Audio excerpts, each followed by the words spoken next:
ખાતે સરીપાપોળ વિસ્તારની મહિલાઓએ પાણીનો પોકાર કરીને વિરોધ દર્શાવ્યો। આમોદના સરીપાપોળ વિસ્તારમાં પાણીની બૂમો ઉઠતા મહિલાઓ નગરપાલિકા કચેરી ખાતે પહોંચી હતી અને હલ્લાબોલ કર્યો હતો। જો કે પાલિકાના પ્રમુખ મહેશ પટેલ તેમજ પ્રમુખ ઉષાબેન પટેલ કચેરીએ નહીં મળતા તેમનો ફોન દ્વારા સંપર્ક કરવામાં આવ્યો હતો, પરંતુ મહિલાઓનો ગુસ્સો પારખી ગયેલા અને મહિલાઓ પાલિકા કચેરી પાણી બાબતે હંગામો કરશે તેવો અણસાર આવી જતા પાલિકાના પ્રમુખ તેમજ ઉપપ્રમુખે તેમનો ફોન પણ સ્વિચ ઓફ કરી દીધો હતો। આ ઉપરાંત પાલિકા કચેરીએ હાજર રહેલા કારોબારી ચેરમેન બીજલ ભરવાડ પણ મહિલાઓની સમસ્યા સાંભળવાને બદલે ટોળું જોઈ કચેરીમાંથી ગાયબ થઈ ગયા હતા।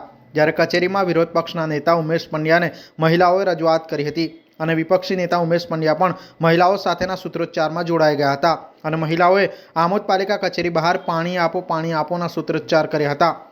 તેમજ નગરપાલિકા હાય હાય અને પાલિકાના પ્રમુખ તેમજ ઉપપ્રમુખની હાય હાય બોલાવી હતી। પ્રમુખ સુશીલાબેન પટેલે જણાવ્યું હતું કે અમારા વિસ્તારમાં છેલ્લા 15 દિવસથી પાણી આવતું નથી। 15 દિવસથી પાણી તદ્દન આવતું નથી।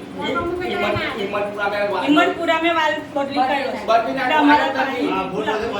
તમે કયા વિસ્તારમાંથી આવો છો?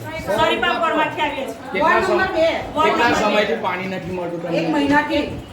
એટલે કયું પાણી વપરાશનું નથી મળતું કે પીવાનું નથી મળતું?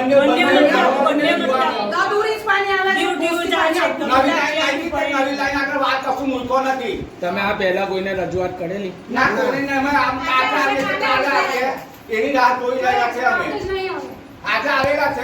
આજે આવેલા છે પણ કોઈ સભ્ય છે નહીં ઓફિસમાં। પ્રમુખ નથી, ઉપપ્રમુખ નથી, કોઈ સભ્ય છે નહીં। બધા સભ્ય જતા રહ્યા।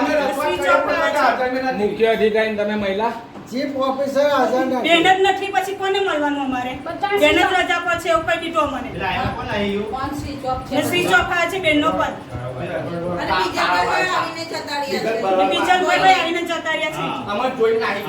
કારોબારી અધ્યક્ષ અમોને જોઈને નાહી ગયેલા છે। આનું શું કરવાનું હવે? અમારે પાણી નથી આપવું તેનું